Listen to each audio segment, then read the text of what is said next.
Boa noite a todos e a todas. Estamos iniciando mais um Café Jamac. Lembrando que o Café Jamac faz parte de um programa de palestra, de encontros que nós estamos promovendo, que promovemos aqui já há algum tempo, e tem a participação dos convidados e convidadas, e para que esses encontros possam acontecer, tem a colaboração, tem a intervenção do grupo, o coletivo de estudantes da filosofia, um programa de educação tutorial que vem colaborando, convidando professores para que esses cafés possam acontecer. O Jamac, o Jardim Miriam Arte Clube e o núcleo da Consulta Popular, o núcleo Aparecida Jerônimo, que tem se articulado junto com os demais coletivos aqui da região para que esses encontros possam acontecer. E hoje nós temos aqui a presença de uma liderança nacional do Movimento Sem Terra, do Movimento dos Trabalhadores Sem Terra. Ele vai estar fazendo uma fala aqui para a gente sobre a questão do campo, a questão da terra. Portanto, nós hoje aqui é um encontro especial, até porque o Brasil, infelizmente, é um país que ainda não realizou uma reforma agrária, é um país onde a estrutura agrária é extremamente injusta, o que produz uma profunda assimetria no que diz respeito às relações sociais. Nesse sentido, a presença do Gilmar Mauro ela é bastante significativa na medida em que vai estar dando informações, vai dar uma contribuição significativa para esses encontros que nós promovemos aqui.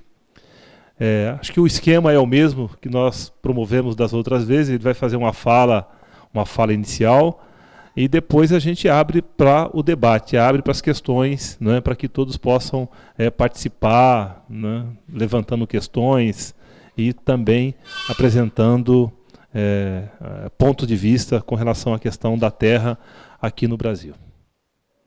É isso. Bom, boa noite a todos e todas. É uma alegria poder estar aqui hoje, nesse sábado, e alegria maior em saber que permanentemente vocês reúnem o grupo e fazem debates, discussões, em tempos de barbárie, em tempos de crise de esquerda, em tempos de muitas dificuldades, estar nessa final de tarde aqui com vocês é um prazer enorme, viu? Bom, eu vou dividir a fala aqui em 3 pontos, espero. Um primeiro aspecto, destacar por que é que não se fez reforma agrária ou não se faz reforma agrária no Brasil. Depois, talvez, trabalhar um pouco qual é o modelo agrícola e os impactos disso para a saúde da terra e humana, né, principalmente com aquilo que se produz e qual é a lógica estabelecida pela qual o nosso modelo agrícola obedece e cumpre um papel importante, inclusive do ponto de vista econômico. E, por fim, colocar alguns desafios que estão postos para nós, não só para o MST, mas acho que para todos aqueles e aquelas que querem mudar essa sociedade. Vamos tentar ver se conseguimos aí, num espaço de tempo, fazer essas reflexões. O primeiro ponto, então, da reforma agrária, é preciso dizer o seguinte: nunca se fez reforma agrária no Brasil, né? Como se, às vezes, nós ouvimos por aí, o programa de reforma agrária, etc. Do ponto de vista de divulgação, evidentemente que divulgamos como programa de reforma agrária. No entanto, não há política e programa de reforma agrária em curso no nosso país, nunca houve. O que nós temos é política de assentamentos. Política de assentamentos fruto de uma pressão muito grande, né, do movimento social, dos aliados, fruto de conflitos, por vezes bastante intensos, né, com consequências de prisões, com consequências de mortes, etc., que levou a termos no país algumas desapropriações de terra e termos conseguido assentar um pouco mais de 300 mil famílias em todo o Brasil. Nós temos em acampamentos em torno de 100 mil famílias acampadas. No entanto, nós temos, segundo os dados do IBGE, em torno de 4 milhões de famílias sem terra que estariam dispostas a ter o seu pedaço de terra, em trabalhar na agricultura, e que, infelizmente, isso não tem ocorrido. Por outro lado, nós temos uma estrutura fundiária que continua praticamente inalterada desde o período colonial, uma estrutura fundiária altamente concentrada de terras, né?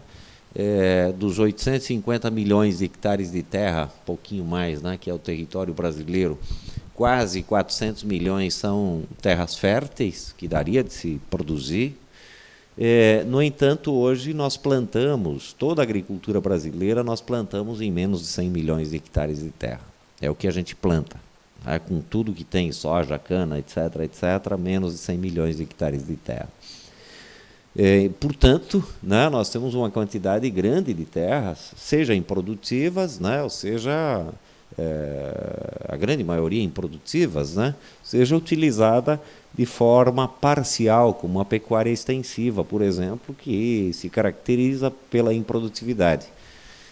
Para que a gente tenha uma ideia do que significa isso, nós temos hoje no país em torno de 175 milhões de cabeças de boi, né?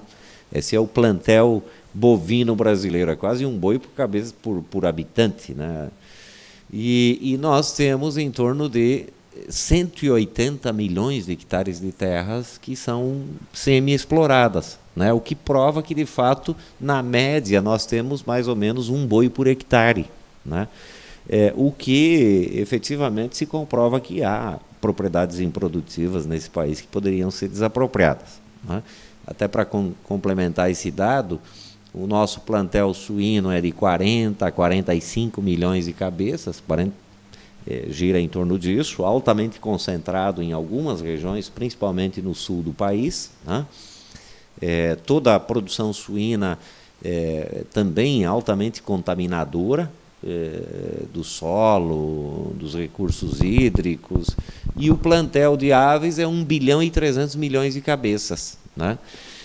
Também muito concentrado, né? Então tem plantéis e criações de aves que são enormes, muito grandes, com uma tecnologia que busca converter alimento, carne, de uma forma muito rápida, né? Hoje nós produzimos frango para exportação com 28 dias, do nascimento ao abate, né? Então, desde que o pintinho sai da casca, em 28 dias ele está pronto para comer, e tem uma parte que é exportada. O frango que a gente come aí no mercado, etc., é 38 dias, né? O que todo mundo come por aí.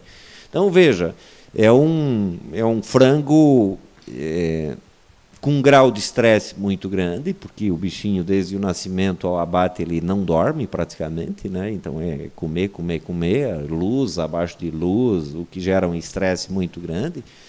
Mas também é utilizado na produção de frango muito hormônio, né? Muito antibiótico, por exemplo, porque precisa manter os bichinhos bem sem pegar doença. Se um frango pegar doença num plantel de 1 milhão, vai contaminar todos. Então, a aplicação de antibióticos é uma coisa permanente nas rações, assim como a utilização de hormônios, né?